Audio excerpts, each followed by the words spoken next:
اس کے علاوہ بلوچستان میں جو چند ایک سڑکیں بنی، کیونکہ بلوچستان پاکستان کا وہ صوبہ ہے جس سے ماضی کے بیشتر حصے میں نظر انداز کیا گیا، بلکہ اس کو پس پشت پھینک دیا گیا کہ یہ تو کوئی صوبہ ہی نہیں ہے، یہاں تو انسان بستے ہی نہیں ہیں، یہاں سڑک بنانے کی ضرورت ہی نہیں ہے، یہاں ریل بچھانے کی ضرورت ہی نہیں ہے، یہاں کوئی اسکول بنانے کی ضرورت نہیں ہے۔ اور بلوچستان میں آج بھی جو اسکول ہیں وہ اس طرح کے ہیں کہ ایک جھگی ہے، تنکوں کی جھگی، وہ ہے اسکول، اور اس کے اندر کوئی کرسی نہیں ہے، کوئی نیچے بچھی ہوئی دری بھی نہیں ہے، زمین پر بیٹھ کر بچے سبق پڑھتے ہیں۔ اور اب وہ اسکول بھی اجڑ رہے ہیں ماشاءاللہ ہمارے حکمرانوں کی اور دائمی حکمرانوں کی مہربانی کے باعث بلوچستان میں نہ تعلیم ہے، نہ ہسپتال ہے، نہ سڑکیں ہیں۔ جو سڑکیں چند ایک بنی وہ نواز شریف کے دور میں بنی، اور جو سڑکیں بننا تھی سی پیک کے تحت انہوں نے تو بلوچستان کا نقشہ ہی بدل دینا تھا۔ نہ صرف یہ کہ سڑکیں بننی تھیں بلکہ 2 بڑی ریل گاڑیاں چلنی تھی، گوادر سے ایک کوئٹہ کی طرف جانی تھی اور ایک آنی تھی سندھ کے شکارپور جیکب آباد، وہ جو ریلوے کا سیکشن ہے اس کی طرف آنی تھی۔ اور یوں بلوچستان کا رابطہ، مالیاتی رابطہ بھی اور مسافراتی رابطہ بھی، خلاصہ یہ کہ ترقیاتی رابطہ پنجاب اور سندھ اور پورے پاکستان سے ہو جانا تھا، لیکن پھر وہ سارا منصوبہ غتربود کر دیا گیا۔ اور یہ ایک قسمت کا موڑ دیکھیے کہ جہاں سے، جس صوبے سے پاکستان کی بربادی کی سازش شروع ہوئی تھی اور پھر کامیاب ہوئی تھی، بجو باجوے نے سازش کی، جنرل فیض نے سازش کی، غفوریہ نے سازش کی، ثاقب نثار اس سازش میں شریک تھا، اور عمران خان ان سب کا مہرہ خاص تھا۔ تو جہاں سے وہ سازش شروع ہوئی اور جہاں سے اس ملک کو برباد کرنے کا فریضہ سر انجام دیا ان شیطان لوگوں نے، وہیں سے وہ سازش اب ریورس ہونا شروع ہو گئی ہے، اور بلوچستان میں اب صورتحال جو ہے وہ بالکل کرسٹل کلیئر ہو گئی ہے کہ وہاں اب کیا ہونے والا ہے۔ اور ناظرین، یہاں میں آگے بڑھنے سے پہلے آپ سے ایک بہت اہم پوائنٹ جس کی طرف کوئی توجہ نہیں دے رہا، وہ یہ ہے کہ آج سے چند مہینے پہلے تک جب بھی کسی آدمی کی کسی اپنے دوست سے ملاقات ہوتی تھی تو گفتگو کیا ہوتی تھی؟ گفتگو یہ ہوتی تھی کہ یار ملک کا کیا بنے گا، اب کیا بنے گا ملک کا، ملک کس طرف جا رہا ہے؟ تو دوسرا آدمی بھی جواب دینے کے بجائے یہی سوال اس کی طرف الٹا دیتا تھا کہ تم بتاؤ کہ ملک کا کیا بنے گا۔ ایسی صورتحال تھی۔ اب کچھ عرصہ سے آپ یہ چیز نوٹ کر رہے ہوں گے کہ اب ملاقات میں یہ سوال نہیں پوچھا جاتا کہ ملک کا کیا بنے گا، کیا ہوگا۔ اب یہ پوچھا جاتا ہے کہ الیکشن میں کون جیتے گا۔ اب یہ سوال ہے نا، تو کیا یہ ایک بہت بڑی مثبت تبدیلی نہیں ہے حالات میں کہ ملک کے مستقبل کے بارے میں مایوسی اور پریشانی کا شکار لوگ اب وہ سوال نہیں کر رہے، اب یہ پوچھ رہے ہیں کہ کون جیتے گا؟ تو ظاہر ہے کہ وہ کون جیتے گا وہ بھی ہمیں نظر آ گیا ہے کون جیتے گا۔ اور اس دوران ایک بہت بڑی گیم بھی چلی کہ الیکشن کو ملتوی کرایا جائے۔ اس میں کچھ صحافی بھی شریک تھے، اس میں پی ٹی آئی بطور پارٹی بھی شریک تھی، پی ٹی آئی کے ہمدرد بھی شریک تھے، اداروں کے اندر بھی کچھ لوگ اس گیم میں، اس کو میں سازش تو نہیں کہتا اگرچہ ہے یہ سازش ہی، لیکن اس گیم میں اداروں کے اندر سے بھی لوگ شامل تھے۔ اور ایک ہفتہ پہلے تک یہ سازش پورے زور و شور سے، یہ گیم پورے زور و شور سے جاری تھی کہ الیکشن ملتوی کرا دیے جائیں اور ایسی فضا بنا دی جائے، یا کم سے کم ایسی فضا بنا دی جائے کہ لوگوں کو یقین آ جائے کہ الیکشن نہیں ہونے والے۔ اب یہ سازش اس لیے ناکام ہو گئی ہے، یہ گیم اس لیے فلاپ ہو گئی ہے کہ لوگوں کو یقین آ گیا ہے کہ الیکشن ہو رہے ہیں، اور الیکشن 8 فروری کو ہو رہے ہیں۔ اس میں اب کسی کو شک کی گنجائش نہیں ہونی چاہیے۔ ناظرین، پیپلز پارٹی نے یک طرفہ جنگ چھیڑ دی ہے اور مسلم لیگ پر تابڑ توڑ حملے کیے جا رہے ہیں، لیکن مسلم لیگ کی طرف سے جواب نہیں دیا جا رہا۔ اس جنگ کا دیباچہ تو بلاول بھٹو نے اپنی کئی تقریروں میں بتا دیا ہے۔ کل جو انہوں نے تقریر کی اس مٹھی میں، اور بڑا جلسہ تھا اس میں بھی اس جنگ کا جو ایجنڈا تھا انہوں نے بتا دیا، اور شکایت نامہ بھی بتا دیا۔ انہوں نے یہ کہا کہ اب کسی سلیکٹڈ کو وزیر اعظم بننے کی اجازت نہیں دی جائے گی، یعنی ان کا خیال ہے کہ نواز شریف صاحب جو ہے وہ سلیکٹڈ وزیر اعظم ہے۔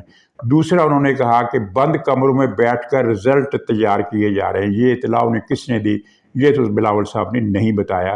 الیکشن ابھی ہوئے نہیں ہے لیکن بند کمروں میں نتیجے، اصل میں ان کا اشارہ اس سروے کی طرف تھا جس کی ایک کاپی پیپلز پارٹی کے پاس بھی پہنچ گئی ہے یا پہنچا دی گئی ہے، جس میں یہ بتایا گیا ہے کہ مسلم لیگ نون سادہ اکثریت حاصل کر لے گی اور اگر سچویشن اسی طرح رہی اور مسلم لیگ کے لیے کچھ زیادہ پیش رفت کے مواقع نہ سامنے آئے تو شاید سادہ اکثریت سے 4 سیٹیں کم ہو جائیں گی۔ یہ اس سروے کی رپورٹ کہتی ہے کہ 120 سیٹیں مسلم لیگ نون قومی اسمبلی کی حاصل کر رہی ہے، جو سادہ اکثریت سے 4 یا 5 سیٹیں کم ہیں۔ تو یہ سروے بھی ان تک پہنچ گیا ہوگا۔ اسی سروے کی انہوں نے بات کی ہے کہ یہ بند کمروں میں رزلٹ مرتب کیے جا رہے ہیں۔ بند کمروں میں رزلٹ مرتب نہیں ہو رہے، بند کمروں میں محفوظ قسم کے جائزے لیے گئے ہیں، اور جائزہ لینے کا مقصد یہ ہے کہ اس سادہ اکثریت یا سادہ اکثریت میں معمولی سی کمی کو سامنے رکھ کر آگے بڑھا جائے۔ اور 2/3 اکثریت کا تو خیر بہت ابھی یعنی دور از کار سوچ ہے، لیکن پرائمری ٹارگٹ جو ہے وہ یہ ہے کہ سادہ اکثریت میں کچھ سیٹوں کا اضافہ ہم کر دیں۔ یہ ہے مسلم لیگ کی سوچ، اور یہ سروے انہوں نے کروایا ہی اپنے لیے ہے تاکہ انہیں گراؤنڈ کا اندازہ ہو جائے کہ جس گراؤنڈ میں وہ اترنے والے ہیں اس گراؤنڈ میں کیا کچھ کمی بیشی ناہمواری موجود ہے اور کس قدر۔ تو پیپلز پارٹی اس بات سے خوش نہیں ہے۔ بلاول بھٹو نے ایک اور بات کی کہ لیول پلینگ فیلڈ نہیں مل رہا، ساتھ ہی اس کی نفی کر دی یہ کہہ کر کہ ہماری کسی ادارے سے کوئی جھگڑا یا شکایت نہیں ہے۔ اچھا، اب یہ بتایا جائے کہ اگر شکایت نہیں ہے کسی ادارے سے، کیونکہ جب آپ یہ کہتے ہیں کہ لیول پلینگ فیلڈ نہیں مل رہا تو اس کا سیدھا سادہ ترجمہ یہ ہے کہ آپ اداروں پر حملہ آور ہو رہے ہیں، اداروں پر الزام لگا رہے ہیں یا ان پر تنقید کر رہے ہیں۔ اگر ادارے ملوث نہیں ہیں لیول پلینگ فیلڈ نہ دینے میں تو پھر کون ملوث ہے؟ کیا نواز شریف صاحب کے پاس اس وقت بندوق ہے؟ وہ گن پوائنٹ پر آپ کو روک رہے ہیں، وہ لیول پلینگ فیلڈ کو خراب کر رہے ہیں، کیا کر رہے ہیں؟ نہیں دے رہے آپ کا حصہ، برابر کا میدان نہیں دے رہے، تو وہ گن پوائنٹ پر نواز شریف کے پاس اتنی طاقت ہے؟ یا کوئی بھی سیاسی پارٹی کسی ادارے کی پشت پناہی کے بغیر لیول پلینگ فیلڈ کو خراب کر سکتی ہے، متاثر کر سکتی ہے؟ نہیں۔ اس کا مطلب یہ ہے کہ بلاول کے دونوں باتوں میں سے ایک بات درست ہے اور دوسری بات غلط ہے۔ یا تو لیول پلینگ فیلڈ نہ ملنے کا شکوہ غلط ہے، یا پھر ان کو اداروں سے شکایت ہے۔ یہ دونوں باتیں اکٹھی نہیں چل سکتی۔ ہاں، بلاول نے اس جلسے میں ایک اچھی بات بھی کی کہ وہ ان کی حکومت آئے گی جب پیپلز پارٹی کی صوبہ سندھ میں، تو وہ تھر سے کراچی تک ریلوے لائن بچھائے گی۔ میرا خیال ہے کہ یہ وفاقی معاملہ ہے، صوبائی حکومت ریکمینڈ کر سکتی ہے، ریلوے لائن کا جو محکمہ ہے یہ وفاقی ہے۔ تو بہرحال یہ ایک اچھا اعلان ہے، ریلوے لائن بننی چاہیے۔ تھر سے ایک ریلوے لائن آتی ہے حیدرآباد اور حیدرآباد سے ہو کر کراچی جاتی ہے۔ ظاہر ہے یہ ایک لمبا سفر ہے، بالکل ویسے ہی تقریباً جیسا کوئٹہ سے لوگ ٹرین پر بیٹھتے ہیں تو وہ ملتان، پھر لاہور، پھر پنڈی، پھر پشاور، یعنی تقریباً 4 گنا سفر کر کے کوئٹہ سے پشاور کا سفر کرتے ہیں۔ جبکہ اگر پشاور اور کوئٹہ کے درمیان ٹرین بچ جائے تو یہ سفر جو ہے 60% تو کم ہو جائے گا، یعنی اتنا شارٹ کٹ ہے۔ تو کسی حکومت نے بلوچستان اور صوبہ پختونخوا کو جوڑنے کی کبھی کوشش ہی نہیں کی۔ اچھا خیر، آگے بڑھتے ہیں۔ تو اب یہ بلاول صاحب کی جنگ جو ہے، مسلم لیگ اس پر خاموش ہے، تو لیکن پہلے یہ سمجھ لیجئے کہ بلاول صاحب کو اعتراض کیا ہے، پیپلز پارٹی کو اعتراض کیا ہے۔ وہ پیپلز پارٹی کے اور لوگ بھی ہیں جو بڑے طنز بھی کر رہے ہیں، بڑے کاٹدار باتیں بھی کر رہے ہیں، لیکن ان میں سیاسی بصیرت والا پہلو نہیں نظر آتا۔ مثلا کل ان کے فیصل کریم کنڈی غالباً، اگر ان کا بیان نہیں ہے تو پھر معذرت، لیکن مجھے یاد ہے کہ انہی کا بیان تھا، انہوں نے کہا کہ نواز شریف لندن واپسی کا ٹکٹ بک کروا لے۔ تو یہ بات بہت بڑی انہوں نے کر دی ہے، یہ بات میرے خیال میں ان کو نہیں کرنی چاہیے تھی، لیکن انہوں نے کر دی۔ تو پیپلز پارٹی کو شکایات کیا ہے، زرداری صاحب کو، بلاول صاحب کو، پیپلز پارٹی کے دوسرے لوگوں کو شکایات کیا ہے؟ شکایات کا خلاصہ صرف 2 پوائنٹ ہیں، ان کے پیپلز پارٹی کے اختلاف کے 2 پوائنٹ ہیں۔ ایک تو یہ ہے کہ جب زرداری صاحب کی باجوہ سے سیٹنگ چل رہی تھی اور پھر جب مخلوط حکومت بنی ہوئی تھی، شہباز شریف صاحب جب جس کے وزیر اعظم تھے، تو اس دوران ان کے شہباز شریف سے بھی کوئی بات چیت ہوتی رہی۔ ان کا خیال تھا کہ باجوہ صاحب کو ایکسٹینشن مل جائے گی، اور یہ ان کا خیال اتنا غلط بھی نہیں تھا کیونکہ شہباز شریف صاحب فیصلہ کر چکے تھے باجوہ کو ایکسٹینشن دینے کا۔ تو اس بیچ زرداری صاحب کی باجوہ صاحب سے کچھ چیزیں طے ہوئی تھی۔ وہ ان چیزوں میں سر فہرست یہ تھا کہ بلوچستان کی باب پارٹی جو ہے یہ آپ کو ملے گی، اور یہ وعدہ اس سے پہلے بھی جب